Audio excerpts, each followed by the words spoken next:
This is a look, honey. Yes, a look. Yes, giving y'all real summertime vibes. Hi guys, welcome back to my channel. It is your girl London B, and today I'm doing something a little bit different. I'm going to have a girl talk video. Now, I went to my social media and I asked a lot of people what are some topics that you guys would like me to talk about. So we're just going to jump straight into it. So before I get into this video, I do want to give a disclaimer. This video may be a little lengthy. So if you are not into lengthy videos, you don't like to hear people talk their heads off, this may not be the video for you, honey, okay? Also, these are not facts. These are just my opinion.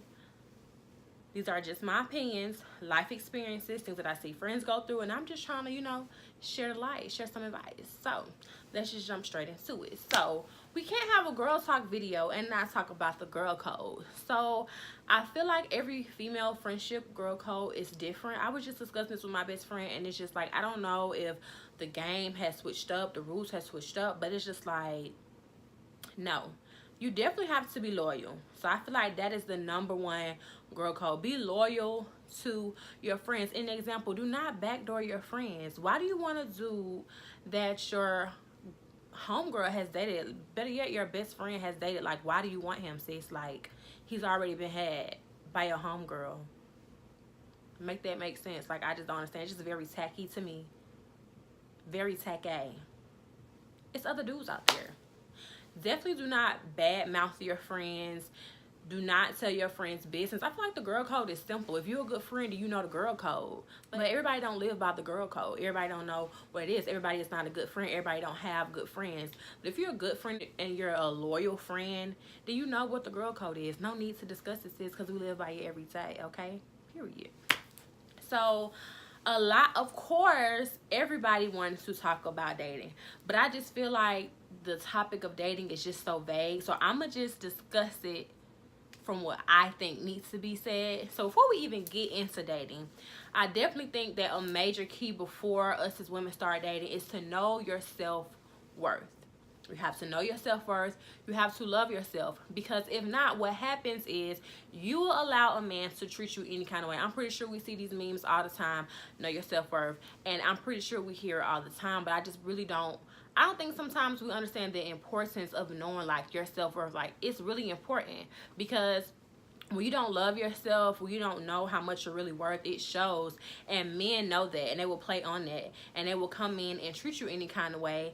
And when you don't know, then you just allowing anything to just happen. You allow dudes to come in and out your life as they please, call you when they want to, deal with you when they want to, and that's not how the game go, okay? Be consistent or don't give me nothing at all. That's just that, okay? So know your self-worth, love yourself, and then start dating. Now, when you start dating, I think there are basic rules that you should be following. Definitely dating guys who want the same thing out of life. That's just period. I feel like a lot of us, we date guys sometimes and it don't work out because that guy didn't want the same thing as you. Like, you can't say you're the relationship type girl, but then you're dating guys who don't even want a relationship.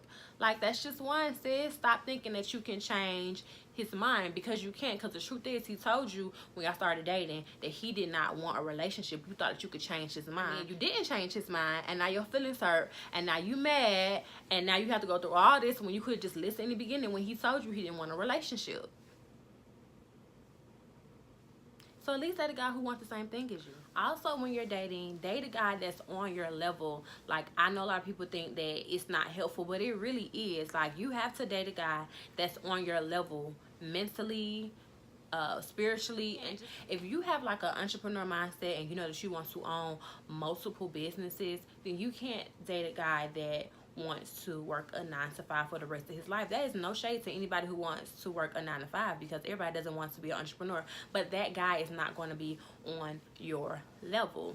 Also, if you know that you are a woman that is about her business and you're out here dealing with men who can't leave the streets alone, it's also not going to work because you guys are on the what?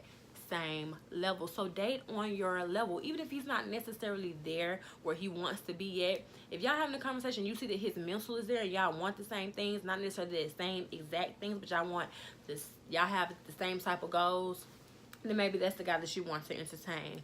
But stop dating guys and y'all don't even want the same stuff out of life. You want to go to church every Sunday, he don't. You want to pray, he don't want to pray. You believe in God, he don't believe in God. You want to have all these businesses and travel the world, he just want to stay in Atlanta. Like, no sis, he's not going to be the one for you. So date on your level.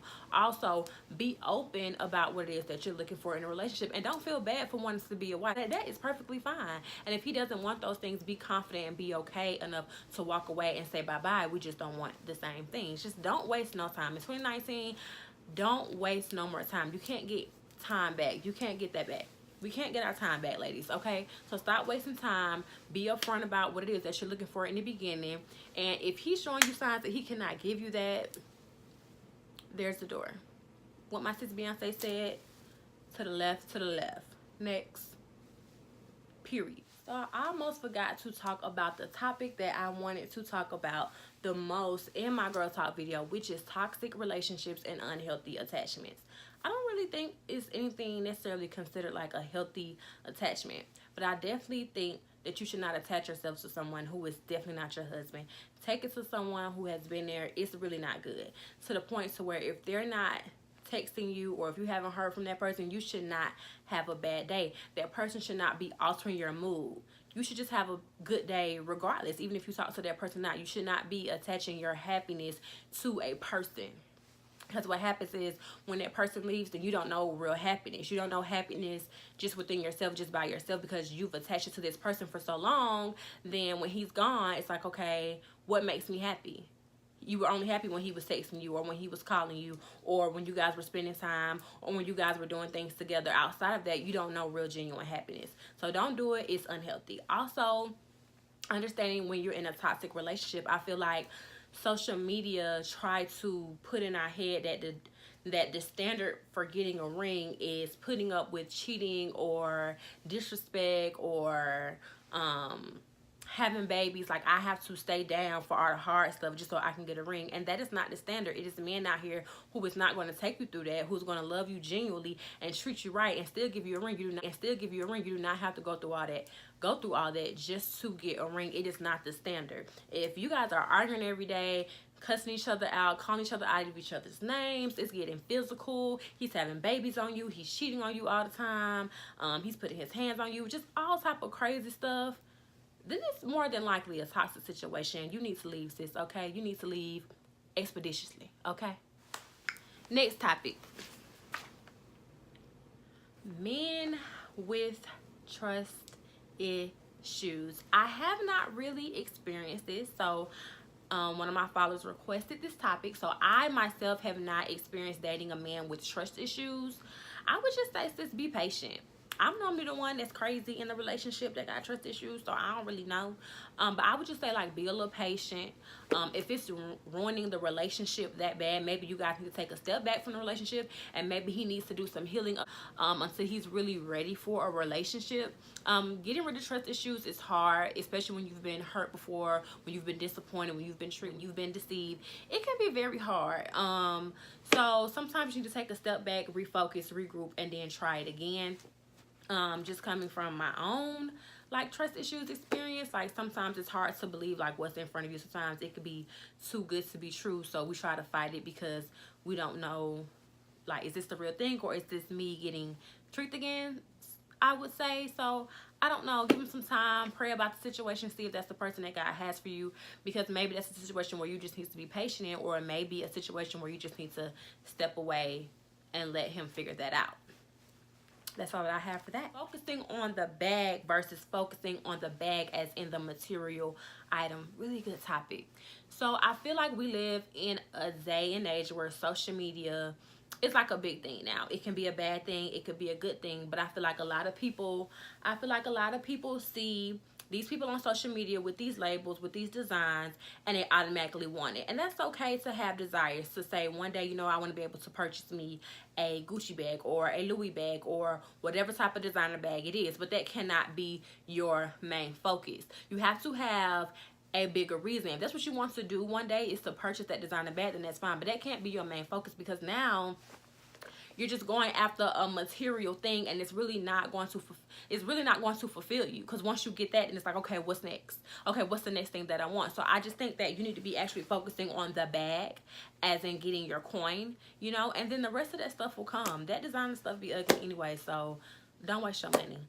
But I don't even really think that what you should be doing should be money driven. I think that what you should be doing should be like a burning passion that you really want to do. Like, if you had to do it for free, you wouldn't mind doing it. Because I honestly feel like when you're following your passion, then all that is going to come. And when you're fulfilling your purpose, then the designer bags is going to come. All of that is going to come because you're doing what you're supposed to be doing. So I definitely would not spend too much time focusing on just trying to get a Gucci bag just to look good on social media. I feel like so many people should pretend to be something on Instagram, to pretend like they're it, instead of just being it in real life. Like, it's so much easier to just be your authentic, genuine self.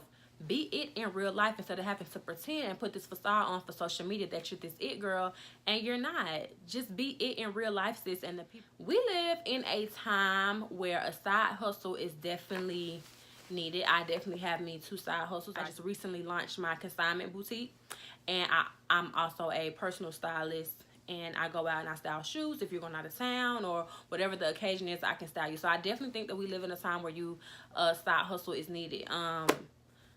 Rent in Atlanta is starting off at least a good stack. Ain't no more $700s and $500 rent no more unless you in the hood and you may get robbed. But a side hustle is definitely needed, whether it's lashes, a boutique, doing nails, doing hair, doing makeup, whatever it is that you enjoy doing and wouldn't mind making money off of it. A side hustle is definitely needed. It's so easy to get into it. The consignment boutique, I just literally go thrifting, which I can do all day with my eyes closed, and I resell the items. People love the items that I pick out. People buy them. There you go. That's extra money outside of your 9 to 5. Definitely, if you're just working like a regular basic 9 to 5, side hustle is definitely needed. Definitely get into it. Tap into it, sis. If you don't know what it is, tap into some things. Try some things. It's okay if you fail. Try again. Try something else. But a side hustle is definitely needed. But understand that a side hustle and a business are 2 different things. Some people just have a side hustle, but it's not necessarily what they want to do. It's just their side hustle. And then you have your business. So just know how to separate the 2. So one of my followers wanted me to talk about resources for girl bosses. I'm not sure. Pray about it. I don't know too many resources, to be very honest. I don't know. Like, I'm just not a person that's into like the whole marketing, networking events. I can show you how to be your own girl boss, and let me show you how to make $1,000 overnight or become a millionaire overnight. I don't believe in going to events like that. I think they're very cliche, and I'm just not into those. I think a lot of those events are just to get your money and to give you some information that your homegirl could have told you. So I'm not into those type of events. The main thing that I can just tell you to do with just being a girl boss and trying to have your own business is just keep God first. Honestly, that's the best advice I can give you. I don't think no class can teach you that. Just keep God first, and He's going to lead you the way. Pray over your business. I've been praying on my business since I started in 2014, and things that I prayed for then, I'm seeing them starting to happen in 2019. So it's going to take some time. It's going to be a lot of hard work. I know you hear these things all the time, but it's true. Nothing is going to happen overnight. You just have to stay consistent. You have to stay persistent, and you have to stay faithful, and you can't give up. And most importantly, you have to believe in yourself. So I honestly feel like your biggest resource is God. I don't think there's no other resource out there like God, honestly. He's the one that can put you on and tell you to go left or right with your business. So if you are keeping Him at the forefront of your business and keeping Him as the foundation, you got the best resource. And that's just that. Another one of my followers, she wanted to talk about how to be a woman of God and influential businesswoman in a world full of unbelievers and people who give credit to the universe. Really good topic. Oh, sis, let's talk about it. One, I don't give credit to the universe because my creator created the universe. So you will never hear me say anything aligning up with the universe or things are just like, I don't believe in that talk. I know that you have people that believe in that. For me, the universe doesn't wake me up. The universe doesn't cover me on my way to and from work. So So I'm just not sure about that. But if that's what you believe in, then hey, go right ahead. Like I said, I just feel like for me, I'm a very spiritual person, so God is always the foundation in anything that I do. Just anything, relationships, business, friendships, like he's the foundation. So I make sure I give him all the glory on all of my social media platforms. I know that we live in a world where, you know, everybody have their own beliefs. Everybody does not believe in the same higher being. Some people don't believe in a higher being at all, but I think that you have to just be a woman that's grounded in your own faith. You have to believe what you believe and don't let nobody else deter you from that. I honestly believe that it's a feeling. You can't really explain what you believe because it's a feeling. It's something that you experience. And if that person has not experienced that, then they're not really going to understand. So it's no need in even arguing or trying to convince that person. You just pray for that person and you keep it moving. So yeah, we live in a time where everybody just have their own beliefs. Everybody believe what they believe in. Everybody have different religious backgrounds, and that's fine. Me, I'm going to give God all the, and that's just that. So I hope that you guys enjoyed this video. That's all that I have for you all today. Did not want to talk your heads off. Make sure that you guys tune in to my next video. If you want to see more of these girl talk videos, or if you have more topics that you want me to talk about on these girl talk videos, please leave them in the comments. As always, do not forget to like, share, comment, and subscribe. See you guys next time.